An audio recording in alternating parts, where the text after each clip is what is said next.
4 ಚಕ್ರ ವಾಹನಗಳ ನಿಲ್ದಾಣಕ್ಕೆ ಸ್ಥಳ ಒದಗಿಸುವಂತೆ ಕರುವೆ ಒತ್ತಾಯ. ಸುಕ್ಷೇತ್ರ ಕೂಡಲ ಸಂಗಮದಲ್ಲಿ ಪ್ರಯಾಣಿಕರಿಗೆ ಸಂಚಾರ ಸೇವೆ ಸಲ್ಲಿಸುತ್ತಿರುವ ಆಟೋ ಚಾಲಕರು ಮತ್ತು 4 ಚಕ್ರ ವಾಹನಗಳ ನಿಲ್ದಾಣಕ್ಕೆ ಸ್ಥಳ ಒದಗಿಸುವಂತೆ ಆಗ್ರಹಿಸಿ ಇಂದು ಎಚ್ ಶಿವರಾಮೇಗೌಡರ ಕರ್ನಾಟಕ ರಕ್ಷಣಾ ವೇದಿಕೆ ಬಾಗಲಕೋಟೆ ಜಿಲ್ಲಾಧ್ಯಕ್ಷರಾದ ಬಸವರಾಜ ಧರ್ಮಂತಿ ನೇತೃತ್ವದಲ್ಲಿ ಕೂಡಲ ಸಂಗಮ ಅಭಿವೃದ್ಧಿ ಮಂಡಳಿ ಆಯುಕ್ತರಿಗೆ ಮನವಿ ಸಲ್ಲಿಸಲಾಯಿತು.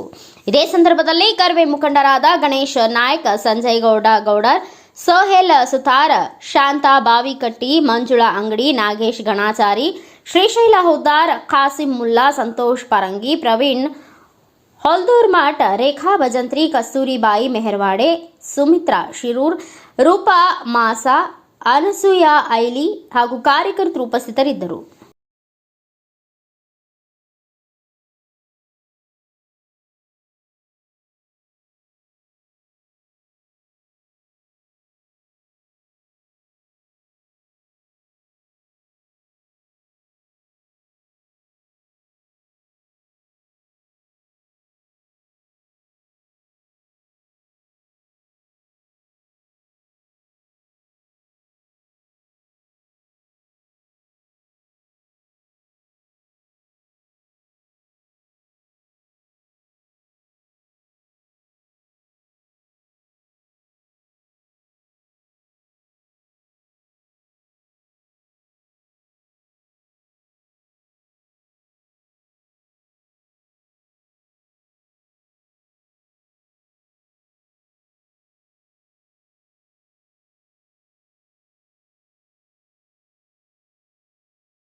ತಾಯಿ ಭುವನೇಶ್ವರಿ ತಾಯಿಯನ್ನು ಮೊದಲು ಸ್ಮರಿಸುತ್ತಾ ಇಲ್ಲಿ ಮನವಿ ಸಲ್ಲಿಸ್ತಿರ್ತಕ್ಕಂಥ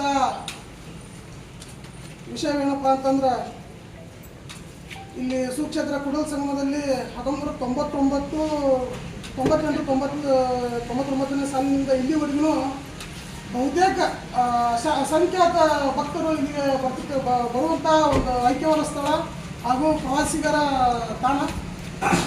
ಇಲ್ಲಿ ಅಕ್ಷರಧಾಮ ಆಯಿತು. ಅವಾಗ ಜೆ ಎಚ್ ಪಟೇಲ್ರು ಮುಖ್ಯಮಂತ್ರಿಗಳಾದಂಥ ಸಮಯದಲ್ಲಿ ಅಭಿವೃದ್ಧಿ ಮಂಡಳಿಯನ್ನು ನಿರ್ಮಿಸಿದರು ಹಾಗೂ ನಮ್ಮ ಬಾಗಲಕೋಟೆಯನ್ನು ಜಿಲ್ಲೆಯನ್ನಾಗಿಯೂ ಮಾಡಿದರು.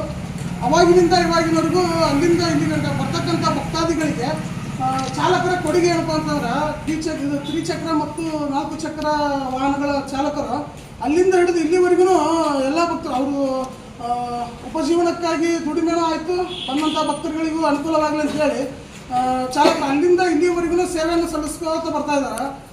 ಅಲ್ಲಿಂದ ಇಲ್ಲಿವರೆಗೂ ಸೇವೆ ಸಲ್ಲಿಸಿದ್ರು ಎಷ್ಟೇ ಅಧಿಕಾರಿಗಳಿಗೂ ನಾವು ಕೇಳ್ಕೊಂಡ್ರು ಯಾರು ಇಲ್ಲಿವರೆಗೂ ನಮಗೆ ಅವ್ರಿಗೆ ಆದಂಥ ಒಂದು ಸೂಕ್ತವಾದಂಥ ಒಂದು ಸ್ಥಳ ನಿಲ್ದಾಣವನ್ನು ಒದಗಿಸಿ ಕೊಟ್ಟಿಲ್ಲ. ಹಾಗಾಗಿ ಇವತ್ತು ಇಲ್ಲೆಲ್ಲರೂ ಸೇರಿರ್ತಕ್ಕ ಕಾರಣ ಇದು. ದಯವಿಟ್ಟು ಈವರೆಗಾದರೂ ಈಗ ಇರ್ತಕ್ಕಂಥ ನಮ್ಮ ಆಯುಕ್ತರು ಒಂದು ಸ್ಥಳವನ್ನು ನಿಗದಿತವಾಗಿ ಸೂಕ್ತಪಡಿಸಿಕೊಟ್ರಪ್ಪ ಅಂದ್ರೆ ಅದೊಂದು ಖುಷಿ ವಿಚಾರ. ಇಲ್ಲಿವರೆಗೂ ಅವರಿಗೆ ಒಂದು ನಿಲುಗಡೆ ಸಿಕ್ಕಿಲ್ಲಪ್ಪ ಅಂದ್ರೆ ಅದೇ ಒಂದು ಬೇಸರವಾದ ಸಂಗತಿ. ದಯವಿಟ್ಟು ಇನ್ನು ಮುಂದಾದ್ರೂ ಅವ್ರಿಗೊಂದು ಚಾಲಕರ ಒಂದು ನಿಲ್ದಾಣ ದೊರಕಲಿ ಅಂತೇಳಿ ನಮ್ಮೆಲ್ಲರ ಒತ್ತಾಯ. ಈ ಮನವಿ ಕೊಡ್ತಕ್ಕಂತಹ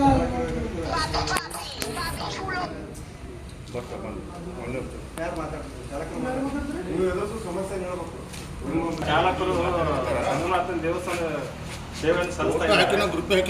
ನಮ್ಗೆ ಯಾವುದೇ ನ್ಯಾಯ ಸಿಕ್ಕಿಲ್ಲ. ದಯಮಾಡಿ ನಮ್ಗೆ ಒಂದು ಸ್ಥಳ ಅವಕಾಶ ಮಾಡಿಕೊಟ್ಟು ಮತ್ತು ನಮಗೆ ಸರ್ಕಲ್ ಮಾಡಿಕೊಟ್ರೆ ಅನುಕೂಲ ಆಗುತ್ತೆ ಅಂತೇಳಿ ಪ್ರಾಧಿಕಾರದ ಆಯುಕ್ತರಿಗೆ ನಾವು ವಿನಂತಿ ಮಾಡ್ತೀವಿ. ದಯಮಾಡಿ ನಮಗೆ ನಿರ್ಧಾರ ಮಾಡಿಕೊಡ್ರಿ. ನನ್ನ ಹೆಸರು ಲಾಲ್ಸಾ ಮಕಾಂತರ್ ಅಂತೇಳಿ ಸುಮಾರು ವರ್ಷಗಳಿಂದ ನಾನು ಆಟೋ ಚಾಲಕಾಗಿ ಸೇವೆ ಸಲ್ಲಿಸ್ತಾ ಇದ್ದೀನಿ. ಸಂಗಮ ಟು ನೇಗೇರಿ ಮಾರ್ಗವಾಗಿ ಆಟೋ ಚಲಿಸ್ತಾ ಇದ್ದೀನಿ. ಅಲ್ಲಿ ನಮಗೆ ನಿಲ್ದಾಣ ಇಲ್ಲ. ಸುಮಾರು ವರ್ಷಗಳಿಂದ ಜಾತ್ರೆ ಬಂತಪ್ಪ ಅಂತಂದ್ರೆ ಅಲ್ಲಿ ನಿಲ್ಲಿಸ್ಕೊಡಂಗಿಲ್ಲ. ಆದ ಕಾರಣ ನಮ್ಗೆ ಸೂಕ್ತವಾಗಿ ಒಂದು ನಿಲ್ದಾಣ ಮಾಡಿಕೊಟ್ರೆ ತಮ್ಮಲ್ಲಿ ಇದನ್ನ ಕೇಳ್ಕೊಂಡು ದಯವಿಟ್ಟು ನಮಗೂ ನಿಲ್ದಾಣ ಮಾಡಿಕೊಡ್ರಿ ಅಂತ ಕೇಳ್ಕೊಳ್ತೀವಿ. ನಮಸ್ಕಾರ.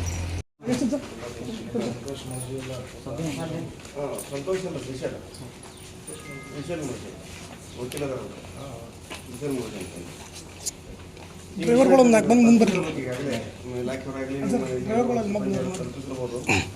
ಬಹುತೇಕ ಒಂದು 40 ವರ್ಷನ ಆಯ್ತು ಅನ್ಬೋದು. ಈ ರಸ್ತೆ ಆಗೋಕಿನ ಪೂರ್ವದಿಂದನೂ ಈ ರಿಕ್ಷಾಗಳಿತ್ತು, ಸಣ್ಣ ಪುಟ್ಟ ವಾಹನದ ಮೂಲಕ ಜನರು ಕರ್ಕೊಂಡು ಹೋಗೋದು ಮಾಡ್ತಿದ್ರು.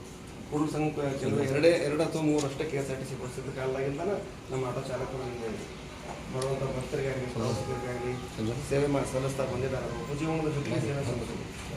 ಆ ಕಾರಣಕ್ಕೆ ಅವ್ರಿಗೆ ಇನ್ನೂವರೆಗೂ ಪ್ರಾಧಿಕಾರ ರಚನೆಯಾಗಿನೂ ಬಹುತೇಕ 30 ವರ್ಷ ಆಯಿತು. 98, 99, 30 ವರ್ಷ ಆದರೂ ಕೂಡ ಇಲ್ಲಿವರೆಗೂ ಅವರಿಗೋಸ್ಕರ ಒಂದು ನಿಲ್ದಾಣ ಮಾಡಲಿಕ್ಕೆ, ವಾಹನವನ್ನು ನಿಲ್ಲಿಸಲಿಕ್ಕೆ ಎಲ್ಲಿ ಬೇಕು ನಿಲ್ಲಿಸೋದ್ರಿಂದ ಸಾರ್ವಜನಿಕ ಸಂಚಾರಕ್ಕೂ ನಡ್ತಾರೆ.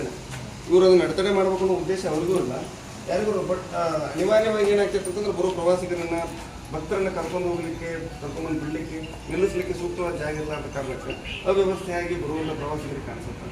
ಆದ ಕಾರಣಕ್ಕೆ ನಮ್ಮ ಚಾಲಕರು ಎಲ್ಲರಿಗೂ, ಈ ಕೂಡಲ ಸಂಗಮ ಭಾಗದ ಎಲ್ಲ ಚಾಲಕರಿಗೆ ಮುಖ್ಯವಾಗಿ ತಕ್ಷಣಕ್ಕೆ ನೀವು ಒಂದು ಸಭೆಯನ್ನು ಕರೆದು ಈ ಪ್ರಾಧಿಕಾರದ ಮಂಡಳಿಯ ಅಧ್ಯಕ್ಷರಿಗೂ ನೀವು ಗಮನಕ್ಕೆ ತೆಗೆದುಕೊಂಡು ಬಂದು ಇಲ್ಲಿ ಒಂದು ಇವರ ಚಾಲಕರ ನಿಲ್ದಾಣವನ್ನು, ಅದು ಟಾಟಾ ಎಸ್ ತರಹದ ಗಾಡಿಯರಾಗಲಿ ಅಥವಾ ಟಮ್ ಆಗಲಿ ಈ ಥರದ ಗಾಡಿಗಳನ್ನ ಓಡಿಸ್ತಾರೆ ಕ್ರಾಸಿಂದ ಇಲ್ಲಿಗೆ ಮತ್ತು ಈ ಮ್ಯಾಗೇರಿ ಭಾಗದಿಂದ.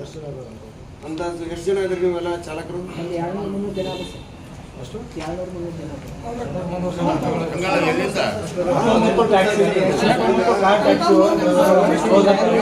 ಎಲ್ಲಿಂದ ಟೋಟಲ್ ಇದು 100 ಕೊಂಡು ಇಲ್ಲಿ ತನ ಹೆಂಗ